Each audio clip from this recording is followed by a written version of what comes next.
An 87-year-old homeless woman was humiliated when asking for food in a cafe, but a businessman was shocked when he recognized the necklace she was wearing. It was a cold and rainy morning downtown. The usually bustling streets were deserted, with few people rushing to take shelter from the rain. Mrs. Marissa, an 87-year-old woman, was walking with difficulty, protecting herself as best as she could with an old, worn coat. Her trembling hands held a plastic bag containing all her belongings. Marissa entered the coffee shop, feeling the contrast between the cold street and the warm interior. The smell of fresh coffee and freshly baked cakes filled the air, creating a comforting sensation. She looked around, searching for a place to sit. The tables were occupied by people immersed in their own conversations and activities. Some curious and judgmental glances turned towards her, clearly uncomfortable with her presence. Determined, Marissa headed to the counter. The attendant, a young man with an arrogant look, was busy adjusting his tie and talking with a colleague. When he finally noticed Marissa, he frowned and looked her up and down with disdain. "Do you have money to pay?" he asked in a sharp and scornful tone. "We don't accept charity here." Marissa was paralyzed, feeling her cheeks burn with shame. The attendant's words echoed in her mind, increasing her sense of humiliation. She opened her mouth to respond, but the words failed. Her eyes filled with tears as she tried to hold onto the dignity she had left. At that moment, a tall, well-dressed man who was sitting nearby stood up and approached the counter. It was Ricardo, a successful businessman who frequented the coffee shop daily. He had been observing the situation from the beginning and decided to intervene. With a calm yet firm tone, he addressed the attendant. "I'll pay for her coffee, and please treat all customers with respect," said Ricardo, looking directly into the attendant's eyes. Caught off guard, the attendant was embarrassed. He quickly prepared a coffee and handed it to Ricardo, who then guided Marissa to a table near the window. Ricardo pulled out a chair for Marissa and waited for her to sit down before taking his own seat. "Thank you, sir," said Marissa with a weak but grateful voice. I didn't mean to cause trouble." "Don't worry about it," replied Ricardo with a comforting smile. "Everyone deserves to be treated with dignity and respect." Marissa looked at the man in front of her, feeling a bit safer. After a moment of silence, she asked, "What's your name, young man?" "My name is Ricardo," he answered kindly. "And what's your name, ma'am?" "Marissa," she said, giving a slight smile. "It's a pleasure to meet you, Ricardo." As Marissa lifted the cup of coffee to her trembling lips, Ricardo noticed a necklace around her neck. It was a simple necklace, but something about it seemed strangely familiar. He furrowed his brow, trying to remember where he had seen that necklace before, but decided not to ask at that moment, preferring not to disturb the lady more than she had already been. Marissa drank her coffee in silence, feeling a bit more comforted by the unexpected kindness. Ricardo, on the other hand, couldn't get the necklace out of his head. He felt there was more to the story, something that needed to be discovered. Marissa finished her coffee with a serene expression on her face. Ricardo, observing her, noticed that she seemed hungry. Determined to help a bit more, he called the attendant over again, this time in a gentler tone. "Could you please bring a sandwich and some juice?" he asked, ensuring that Marissa would have something to eat. Still embarrassed by the earlier incident, the attendant promptly fulfilled the request. In a few minutes, a simple but nutritious meal was placed in front of Marissa.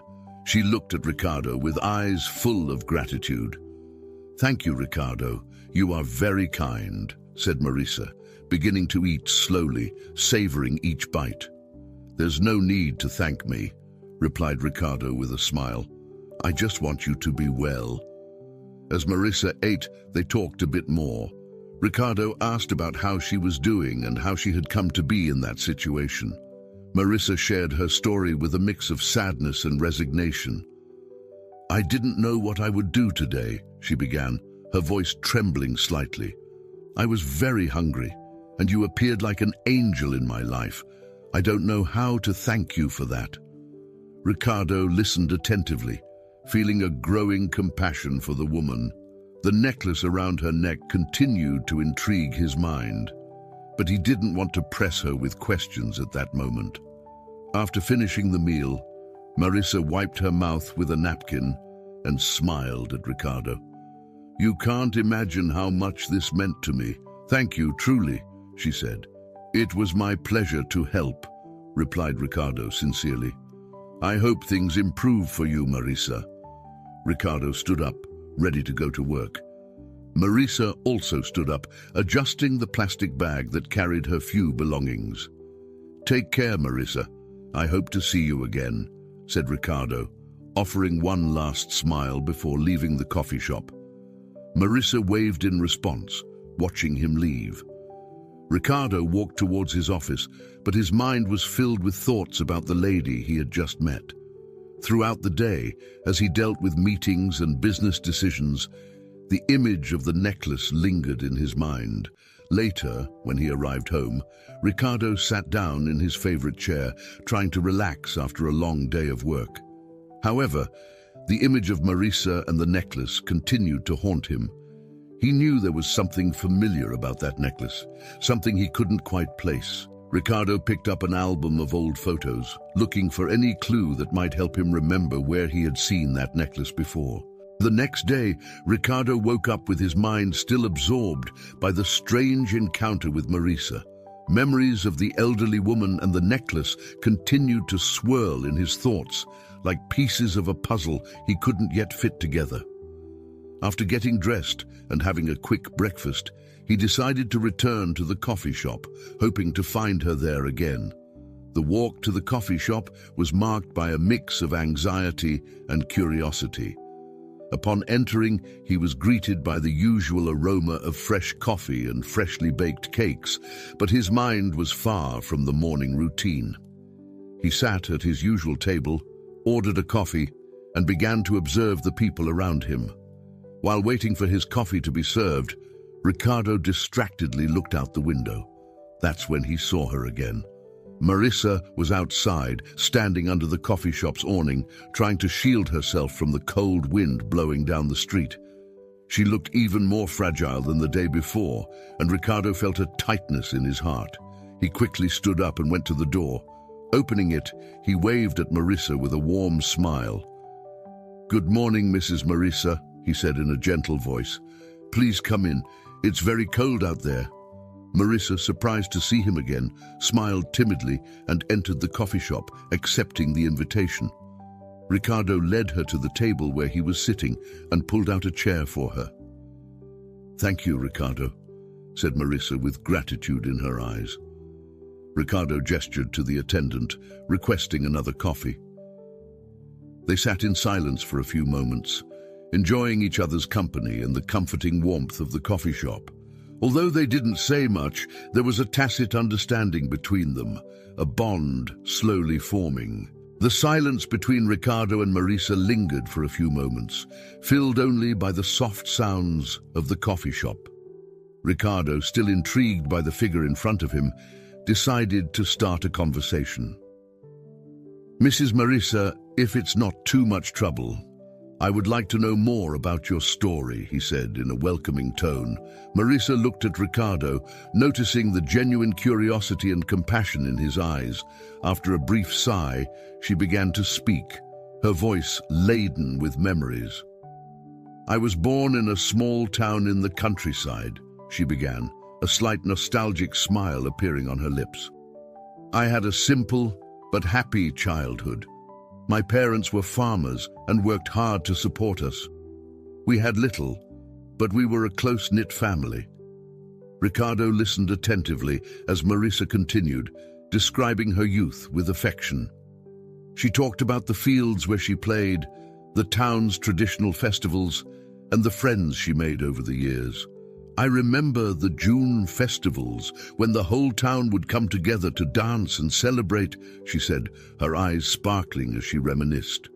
"I loved those nights. They were simpler, happier times. When I was 18, I met Alejandro, said Marisa, her eyes glowing with a mix of joy and sadness. He was a hard-working and very caring young man. We fell in love quickly and soon got married. It was a wonderful time, full of dreams and hopes. Ricardo smiled, imagining a young and in love Marisa, living a life full of promise.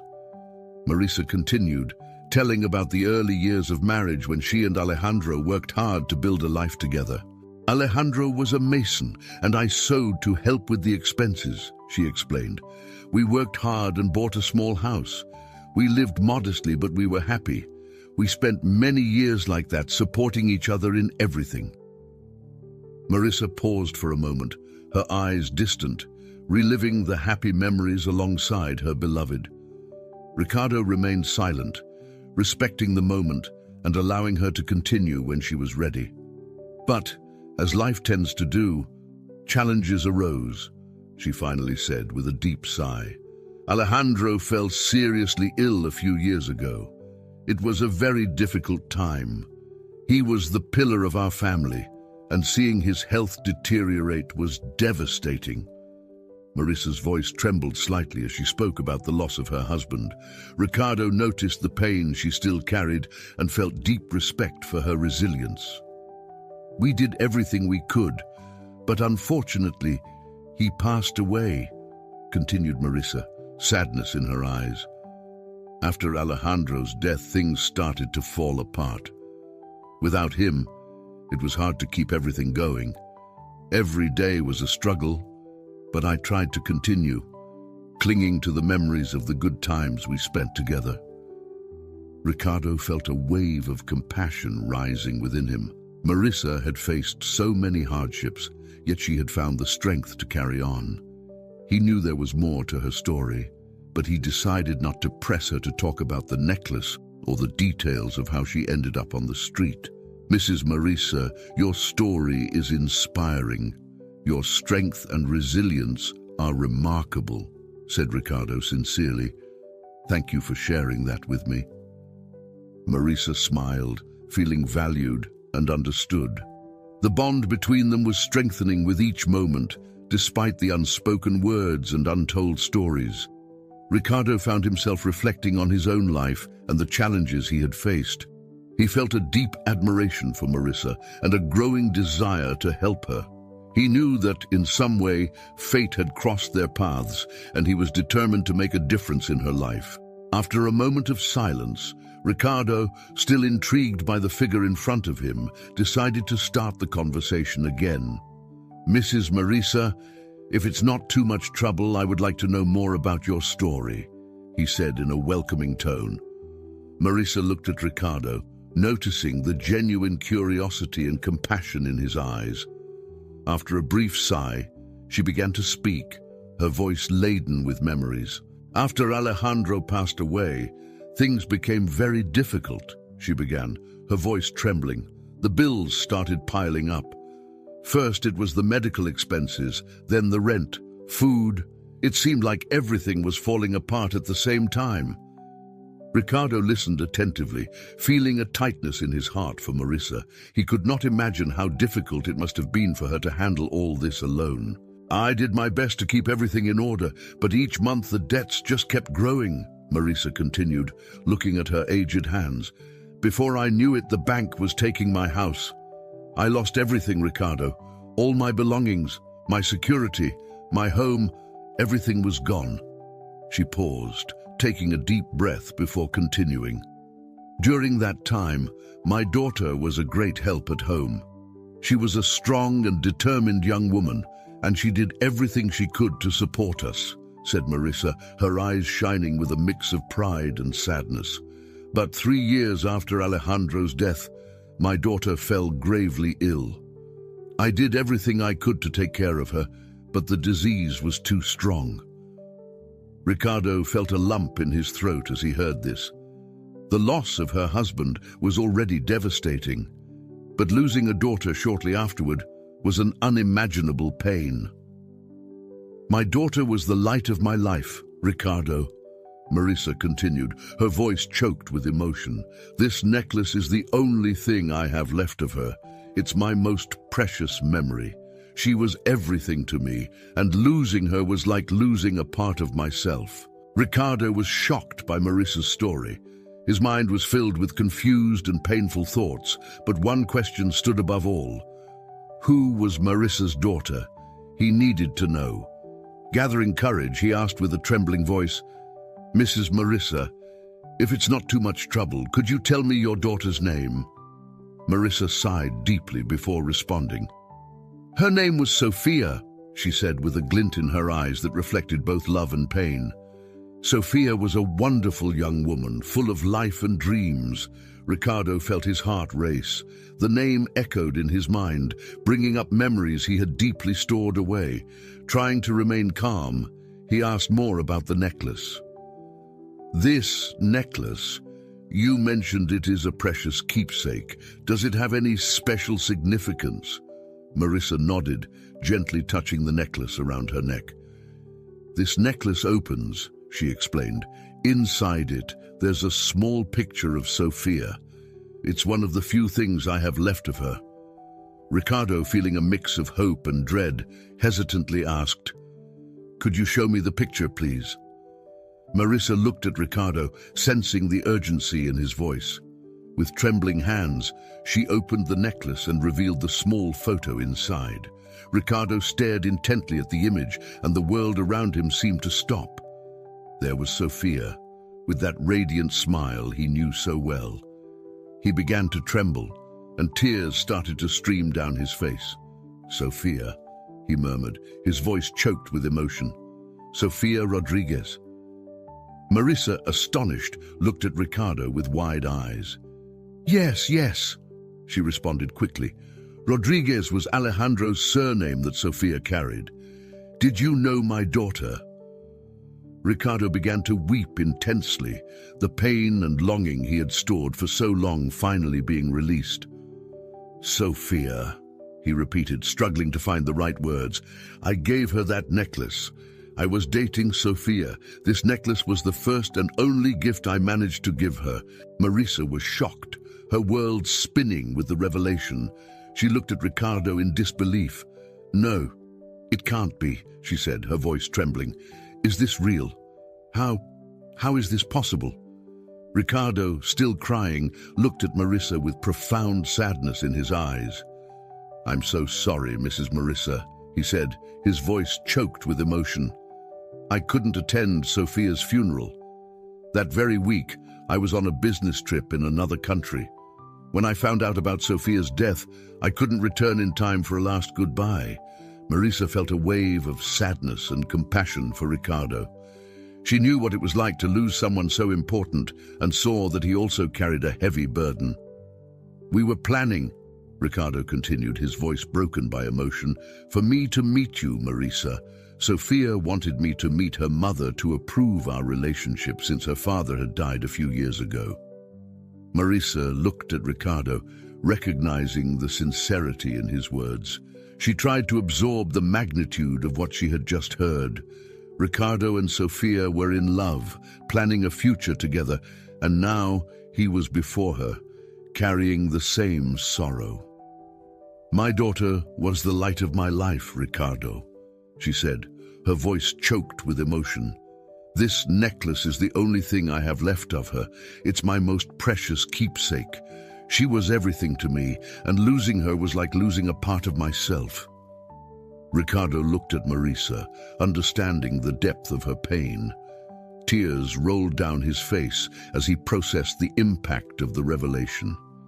Sophia had been an essential part of their lives, connecting them in a way neither could have ever imagined.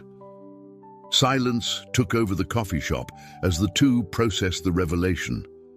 The shared pain, the memory of Sophia, and the destiny that had brought them together at that moment created an unbreakable bond between them.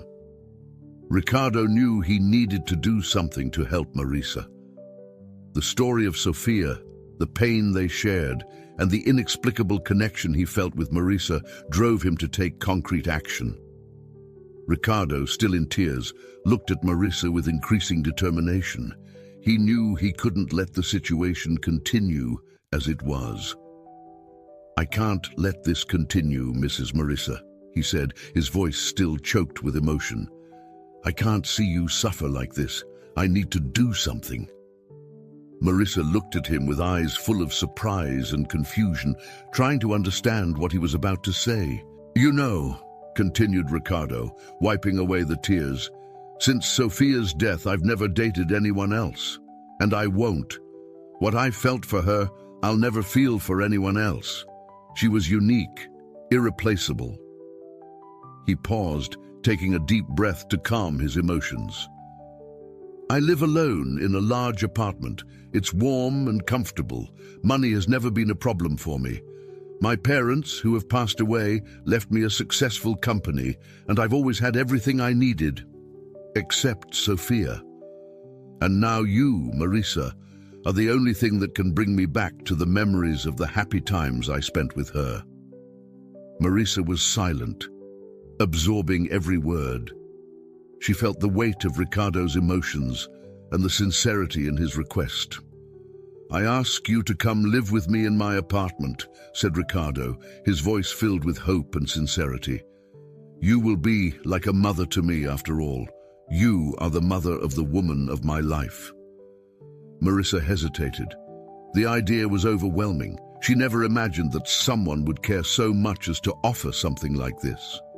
But the sincerity in Ricardo's eyes, the respect and pain he shared, made her reconsider. She felt that perhaps, just perhaps, this was a chance for both of them to find some peace and comfort. "Ricardo, I don't know what to say," began Marissa, her voice trembling. "This is very generous of you, but I don't want to be a burden to you." "You won't be a burden," said Ricardo, holding Marissa's hands firmly. "On the contrary, you'll be company, a family. Please, let me do this for you, and for Sophia." Marissa felt a wave of emotion, her resistances slowly dissolving. Finally, she nodded, accepting the proposal. "All right, Ricardo," she said with a small smile. "If this is really what you want, I accept." Ricardo smiled, feeling a lightness he hadn't felt in years. He immediately began planning Marissa's move. The next day, they went shopping, and Ricardo bought new clothes for Marissa. He wanted her to feel comfortable and welcomed in her new home. As they chose clothes, Marissa felt a bit uncomfortable with all the attention, but Ricardo constantly reassured her. "I want you to feel at ease, Mrs. Marissa. You deserve all the comfort and happiness." Marissa, with eyes shining with gratitude, finally began to accept the new reality. As the days passed, Marissa and Ricardo started to create a routine together. Marissa's presence brought a sense of home to Ricardo's apartment, and Ricardo's company gave Marissa new purpose and security. They spent many evenings talking about Sophia, sharing memories and stories, laughing and crying together.